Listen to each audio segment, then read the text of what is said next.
Today we're continuing our look at the magical characters of Deadlands with the Blessed. So normally I would start talking about the lore, but I mean you're a Christian or perhaps Jewish priest or rabbi or some other sort of Western religious leader person, and you can do magic because of it. Miracles, as they call it. A big holy man in the sky looks down on you favorably and allows you to have some of his power, I guess. There are tests of faith. You have to be of good faith, and you can't go against the tenets of your faith, whatever that faith may be. You can commit sins, and if you do commit sins, even like kind of minor ones, like taking the Lord's name in vain and stuff like that, you have to roll a spirit check, and if you fail, you'll actually lose a level of your faith aptitudes. It's going to be harder for you to cast or to call upon the whoever for miracles. It is possible to lose your faith completely, though you can get it back through a combination of story stuff. You might have to do specific things to regain faith or regain the Lord's favor, and also spend the points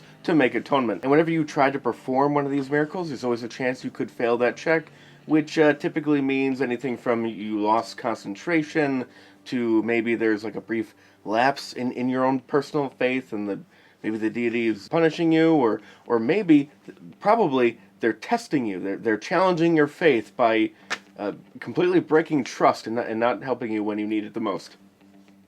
What a d***. So you get a certain number of miracles to start with, equal to your levels in the faith aptitude, plus you get a freebie. What is it called? The protection. The protection miracle.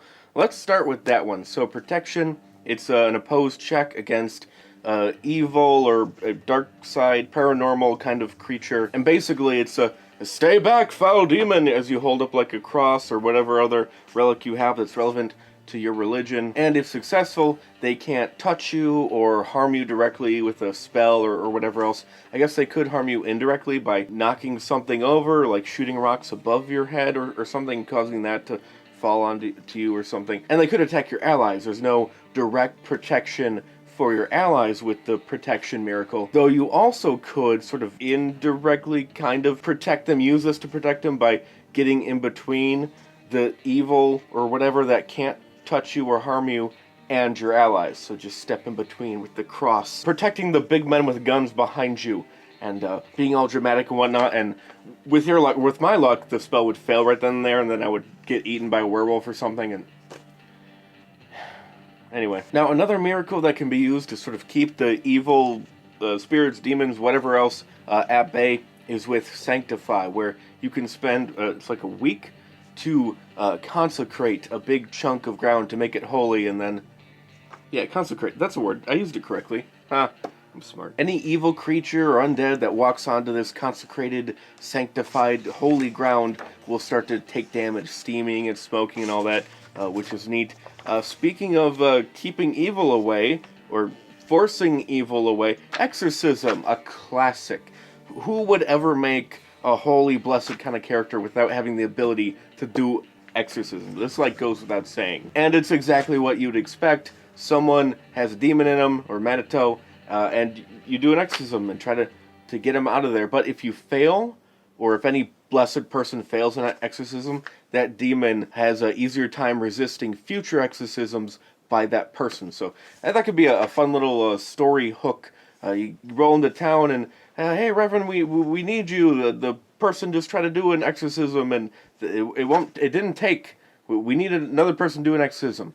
Kind of fits in mechanically. And oh no, they somehow broke free and stole a horse and they rode off, and next thing you know, you're on an adventure. Oh, so we got two miracles, Holy Roller, and there's a Sacrifice, that both deal with the poker chips, fate chips, or are they just called chips? Whatever they are, it's the currency you can use to do cool stuff, like something like not take wounds or something. You can use it defensively, and you could probably manipulate rolls.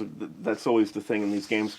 And also, you can use it to upgrade your character. Anyway, you can, with these two different miracles, sort of manipulate the chips you have in your pot. With Holy Roller, you can just gain a chip that you immediately have to use, so that can give you a little extra help with whatever it is you're doing. And Sacrifice is where you can distribute chips that you have over to your other party members. So if you have both of these together, it might be easier on you mechanically to make the sacrifice if you also can get kind of free, semi-free-ish one for yourself via Holy Roller. So that's kind of neat, bit of synergy there. We got some healing. We got Lay on Hands and Sucker. I love the description for Sucker. I don't know if I'm pronouncing it that right. It's a play on words in the description. There's one born every minute. Someone who's always getting beat up, that is. Get it? Sucker, it's Succor.